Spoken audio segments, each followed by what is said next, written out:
और इस वीडियो में हम आपको बताएंगे सोनिया गांधी के बारे में। तो चलिए शुरू करते हैं। सोनिया गांधी का जन्म इटली में विंजेंसा से 20 किलोमीटर दूर एक छोटे से गांव लुसियाना में 9 दिसंबर 1946 को हुआ था। शादी से पहले उनका असली नाम एंटोनियो माइनो था। उनके पिता का नाम स्टीफनो माइनो था, जिनका एक कंस्ट्रक्शन का बिजनेस था, और वे बेटिनो मुसेलिनी, जो कि इटली का तानाशाह था, उसकी सेना में काम करते थे। वे एक फांसीवादी सिपाही थे, जिन्हें रूस में 5 सालों के लिए जेल भी हुई थी। उनकी माता का नाम पाओलो माइनो था। उनकी 2 बहनें हैं, अनुष्का, जिनका असली नाम एलेजेंड्रिया है, और दूसरी बहन का नाम है नाडिया। सोनिया गांधी का बचपन टूरिन, इटली से 8 किलोमीटर दूर स्थित ओर्बसानो में व्यतीत हुआ। वहाँ वे रोमन कैथोलिक परिवार में पली बढ़ी। सोनिया गांधी ने अपनी शुरुआती शिक्षा एक कैथोलिक स्कूल मारिया एसोलिएटरी स्कूल में अपने 13वें वर्ष तक की। इसके बाद 1964 में वह कैम्ब्रिज विश्वविद्यालय में बेल एजुकेशन ट्रस्ट के भाषा विद्यालय में अंग्रेजी भाषा का अध्ययन करने गई। परंतु सुब्रमण्यम स्वामी ने आरोप लगाया है कि सोनिया गांधी कभी कैम्ब्रिज विश्वविद्यालय गई ही नहीं। उन्होंने बताया कि वे एक बार कैम्ब्रिज विश्वविद्यालय में एक लेक्चर देने के लिए गए हुए थे, तो उन्होंने वहाँ कॉलेज के अधिकारियों से पूछा कि सोनिया गांधी कॉलेज के दिनों में कैसी स्टूडेंट थी। तो अधिकारियों ने उन्हें बताया कि सोनिया गांधी नाम की कोई लड़की यहाँ नहीं पढ़ती थी। तो स्वामी जी ने सोनिया का दूसरा नाम बताकर पूछा, लेकिन इस नाम से भी कोई नहीं पढ़ता था। और स्वामी जी इस तथ्य को यूनिवर्सिटी से लिखवा कर लाए थे कि सोनिया गांधी या एंटोनियो माइनो नाम की कोई भी लड़की यहाँ नहीं पढ़ती थी, बल्कि सोनिया गांधी ने लेनॉक्स स्कूल से इंग्लिश भाषा का कोर्स किया था, और ये स्कूल भी 1970 में बंद हो गया था। अंग्रेजी भाषा का कोर्स पूरा होने के बाद सोनिया गांधी ने वेरा सिटी रेस्टोरेंट में एक वेट्रेस के रूप में काम करना शुरू कर दिया। यहीं सोनिया गांधी की मुलाकात राजीव गांधी से हुई, जो उस समय कैम्ब्रिज के ट्रिनिटी कॉलेज में पढ़ते थे। ऐसा नहीं है कि केवल राजीव गांधी ही सोनिया से मिलने वाले उनके पुरुष मित्र थे। उनसे मिलने वाले अन्य पुरुषों में माधवराव सिंधिया तथा एक जर्मन पुरुष स्टिगलर प्रमुख थे, जो कि सोनिया के घनिष्ठ मित्रों में से थे। सोनिया गांधी की माधवराव सिंधिया से मित्रता राजीव गांधी के विवाह पश्चात भी लंबे समय तक जारी रही। चलिए वापस चलते हैं राजीव गांधी पर। राजीव गांधी ने 1962 से 1965 तक कैम्ब्रिज में मैकेनिकल इंजीनियरिंग में दाखिला लिया, लेकिन वह परीक्षा पास नहीं कर सके। इसलिए 3 साल फेल होने के बाद उन्होंने 1966 में लंदन के इंपीरियल कॉलेज में दाखिला लिया, लेकिन यहाँ भी डिग्री पूरी किए बिना ही कॉलेज छोड़ दिया। के.एन. राव ने अपनी पुस्तक में लिखा है कि राजीव गांधी सोनिया गांधी से शादी करने के लिए एक कैथोलिक क्रिश्चियन बने और अपना नाम रॉबर्टो रखा, जिसके बाद उनके 2 बच्चे हुए, जिसमें से लड़की का नाम बियंका रखा और लड़के का नाम रखा राहुल। और भारत की जनता की आंखों में धूल झोंकने के लिए राजीव सोनिया का हिंदू रीति रिवाजों से पुनर्विवाह करवाया गया, और बच्चों का नाम बियंका से बदलकर प्रियंका और राहुल से बदलकर राहुल कर दिया गया। 1968 में दोनों का विवाह होने के बाद सोनिया गांधी भारत में रहने लगी। पहले सोनिया गांधी हर 5 वर्ष बाद विदेशी कानून के तहत भारत में रहने का परमिट लिया करती थी। यह परमिट उन लोगों को दिया जाता था जो कि अस्थायी तौर पर भारत में रहने आते हैं। सोनिया गांधी ने सर्वप्रथम भारत में रहने का परमिट 1968 में प्राप्त किया था, जब वो पहली बार राजीव गांधी के साथ भारत आई थी। 1973 में 5 वर्ष की समाप्ति पर अगर वे चाहती तो भारत की नागरिक बन सकती थी, लेकिन 1973 में उन्होंने पुनः आवेदन करके अगले 5 वर्षों तक भारत में रहने का परमिट प्राप्त किया। इसके बाद 1978 में उन्होंने दोबारा अगले 5 वर्षों के लिए भारत में रहने का परमिट लिया, और भारत का नागरिक बनने का आवेदन भी सोनिया गांधी के नाम से नहीं, बल्कि एंटोनियो माइनो के नाम से किया जाता था। सोनिया गांधी ने भारत की नागरिकता विवाह के 15 वर्ष के बाद यानी 30 अप्रैल 1983 को ली थी। 1982 में IIT गेट दिल्ली के पास रात 2 बजे एक कार एक्सीडेंट हुआ, जिसमें सिर्फ माधवराव सिंधिया और सोनिया गांधी बैठी थी। दोनों को काफी गहरी चोट आई थी। एक IIT के छात्र ने उन दोनों को कार से बाहर निकाला। सोनिया गांधी की इच्छा पर उन्हें प्रधानमंत्री निवास भेज दिया गया तथा माधवराव सिंधिया, जिनका पैर टूट गया था, उन्हें दिल्ली पुलिस ने आकर अस्पताल भेज दिया। माधवराव सिंधिया सोनिया गांधी के धीरे धीरे आलोचक होते जा रहे थे तथा उन्होंने अपने निकटवर्ती मित्रों से सोनिया के संबंध में संदेह भी जताया था। और फिर कुछ समय बाद ही एक वायु दुर्घटना में माधवराव सिंधिया की रहस्यपूर्ण परिस्थितियों में मौत हो गई। ऐसा कहा जाता है कि इंदिरा गांधी की बुलेट प्रूफ कारों का ठेका एक जर्मन कंपनी को दिया गया था, जिसमें बिचौलिए का काम किया था वोल्टर विंसी ने, जो कि सोनिया गांधी की बहन अनुष्का का पति था, और इस डील में उसने भारी भरकम कमीशन खाया था। इसके बाद 1986 में वोल्टर विंसी को भारत की एसपीजी को इटालियन सुरक्षा एजेंसी द्वारा प्रशिक्षण दिए जाने का भी ठेका मिला, और इस सौदे के लिए उसने नगद भुगतान की मांग भी की थी, और वो भुगतान सरकारी तौर पर किया भी गया। इस नगद भुगतान के बारे में तत्कालीन कैबिनेट सचिव बीजी देशमुख ने अपनी किताब में उल्लेख भी किया है। और ये ट्रेनिंग भी असफल रही और सारा पैसा लगभग व्यर्थ ही चला गया, क्योंकि इटली के जो सुरक्षा अधिकारी भारतीय एसपीजी कमांडो को प्रशिक्षण देने आए थे, उनका रवैया जवानों के प्रति बेहद खराब था। एक जवान को तो उस दौरान थप्पड़ भी मारा गया। रो अधिकारियों ने ये बात राजीव गांधी को बताई और कहा कि इस व्यवहार से सुरक्षा बलों के मनोबल पर विपरीत प्रभाव पड़ रहा है और उनकी खुद की सुरक्षा व्यवस्था भी ऐसे में खतरे में पड़ सकती है। घबराए हुए राजीव ने तत्कालीन वह ट्रेनिंग रुकवा दी, लेकिन वह ट्रेनिंग का ठेका लेने वाले वॉल्टर विंसी को तब तक भुगतान किया जा चुका था।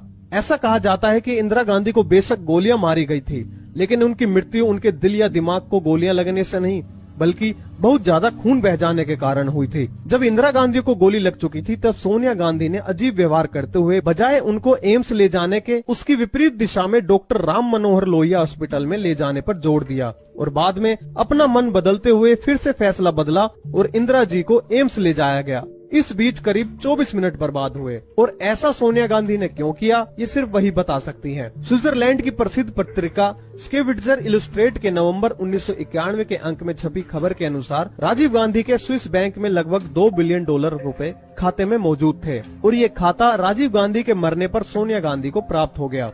मैगजीन में ये भी दर्शाया गया है कि रशिया की खुफिया एजेंसी केजीबी ने सोनिया गांधी, जो कि भारतीय राजनेता से विवाहित हैं, उसे इतनी मोटी रकम क्यों दी। वहीं retire Indian police service officer Malay Krishnadhar के द्वारा लिखित किताब ओपन सीक्रेट में ये खुलासा भी किया गया है। मलय कृष्णाधर ने 29 वर्षों तक इंटेलिजेंस ब्यूरो में सेवा दी थी। उन्होंने कहा है कि मेरी मेहनत भरी रिसर्च रंग लाई। उन 4 मंत्रियों यानी इंदिरा सरकार के कैबिनेट मंत्री और 2 दर्जन सांसद केजीबी, जो कि रूस की जासूसी एजेंसी है, उसके लिए काम करते थे। केजीबी इन्हें इसके लिए मोटी रकम देती थी। इस किताब में उन्होंने सोनिया गांधी पर आरोप लगाते हुए कहा है कि सोनिया गांधी एक केजीबी द्वारा भेजी हुई जासूस है। इसके साथ ही जब इंदिरा गांधी और राजीव गांधी प्रधानमंत्री थे, उस समय ऐसा कोई भी दिन नहीं जाता होगा कि जब बिना जांच के डिब्बों में भर भर कर सामान दिल्ली तथा चेन्नई अंतर्राष्ट्रीय हवाई अड्डे से रोम ना जाता होगा। ये सारा सामान एयर इंडिया तथा एलिटेलिया जहाजों में जाता था। कांग्रेस के नेता अर्जुन सिंह पहले मुख्यमंत्री के रूप में तथा बाद में कैबिनेट मंत्री के रूप में सोनिया के कार्यक्रमों को अंजाम दिया करते थे। यहाँ से पुरातात्विक महत्व की बहुत सी वस्तुओं को पहले इटली की 2 दुकानों, जिनका संचालन सोनिया गांधी की बहन अनुष्का किया करती थी, में पहुँचाया जाता था। इन दुकानों के नाम रिवोल्टा में एटनिका और बसानो में गणपति नाम से थे। यहाँ से झूठा बिल बनाकर इन सामानों को इन्हें लंदन नीलामी द्वारा बिक्री हेतु भेज दिया जाता था। इसमें से कुछ धन राहुल गांधी के नेशनल वेस्टमिनिस्टर बैंक तथा हांगकांग एंड शंघाई बैंक के लंदन स्थित खाते में जमा हो जाता था, परंतु इसमें से ज्यादातर धन कैमेन द्वीप स्थित बैंक ऑफ अमेरिका के गांधी परिवार के खाते में जमा किया जाता रहा। इस मामले में सीबीआई ने तो साल 1993 में भारतीय एंटीक चुराने वालों का पता लगाने के लिए एफआईआर तक दर्ज की थी, लेकिन उस समय केंद्र में कांग्रेस की सरकार थी और मध्य प्रदेश में भी। सोनिया गांधी के विश्वस्त माने जाने वाले अर्जुन सिंह तब मध्य प्रदेश के मुख्यमंत्री थे। अर्जुन सिंह की मदद से सरकार पर दबाव डालकर उस एफआईआर में सोनिया गांधी का नाम ही नहीं डाला गया। आरोप है कि इस संकट से बचने के लिए सोनिया गांधी ने सिर्फ अर्जुन सिंह का ही नहीं, बल्कि कला विशेषज्ञ मार्तंड सिंह, पाकिस्तानी दंपत्ति मुनीर और फरीदा अताउल्लाह, लंदन में रहने वाले पाकिस्तानी मूल के आईएसआई एजेंट सलमान तासिर के अलावा लिट्टे की भी मदद ली थी। राजीव गांधी की मृत्यु के बाद कांग्रेस के नेताओं ने सरकार संभालने के लिए सोनिया गांधी को बुलाया, पर उन्होंने इनकार कर दिया और कहा कि राजनीति से वह दूर रहने वाली हैं।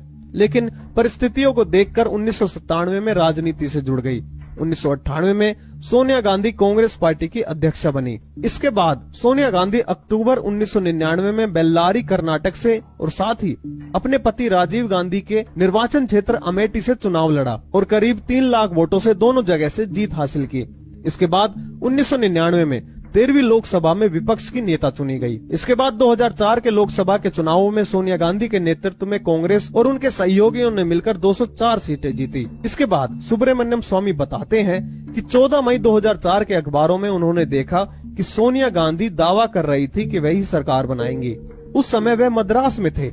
तब उन्होंने तत्कालीन राष्ट्रपति कलाम को चिट्ठी लिखी और उनको बताया कि हमारे देश के कानून के अनुसार वह पीएम नहीं बन सकती, क्योंकि सोनिया की नागरिकता पर कई अंकुश लगे हुए हैं। उन्होंने अभी तक इटली की नागरिकता नहीं छोड़ी है। स्वामी जी ने संविधान के सेक्शन 5 के एक प्रावधान का जिक्र चिट्ठी में किया था। 17 मई 2004 की दोपहर को 12:30 बजे वे राष्ट्रपति से खुद जाकर मिले।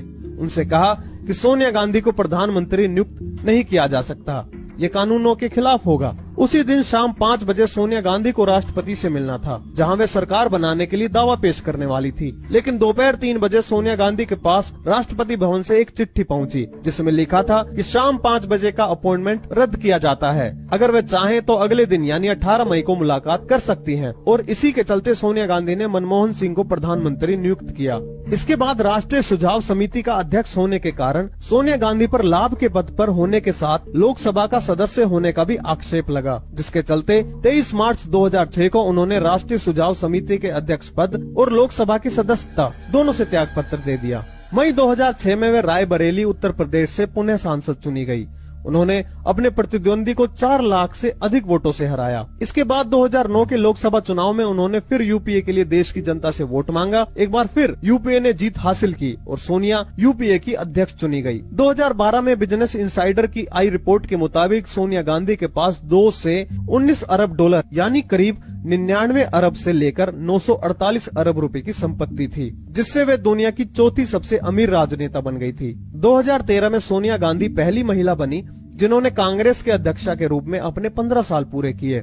इसके बाद 2014 के आम चुनावों में नरेंद्र मोदी जी के नेतृत्व में एनडीए ने 336 सीटें जीतकर सरकार बनाई और कांग्रेस को इन चुनावों में सिर्फ 44 सीटें ही मिली। इसके बाद 1 नवंबर 2012 को सुब्रमण्यम स्वामी ने दिल्ली की एक अदालत में एक निजी शिकायत दायर की कि सोनिया गांधी और उनके बेटे राहुल गांधी ने एसोसिएटेड जर्नल लिमिटेड की सार्वजनिक रूप से अपनी निजी कंपनी यंग इंडियन के माध्यम से अधिग्रहण करके 16 अरब रुपए की धोखाधड़ी की है। इसके बारे में विस्तार से जानने के लिए यहाँ आई बटन पर क्लिक करें। केस की कई तारीख पढ़ने के बाद 7 दिसंबर 2015 को राहुल गांधी और सोनिया गांधी को 9 तारीख को कोर्ट में पेश होने के लिए कहा गया, लेकिन वे पेश नहीं हुए और 19 दिसंबर 2015 को पटियाला हाउस कोर्ट अदालत ने सभी को जमानत दे दी, लेकिन उन्हें अगली सुनवाई की तारीख 20 फरवरी 2016 को अदालत में उपस्थित होने का आदेश भी दिया। इसके बाद इनकम टैक्स विभाग ने नेशनल हेराल्ड के मामले में दोनों नेताओं को तकरीबन 100 करोड़ रुपए का दंड लगाया।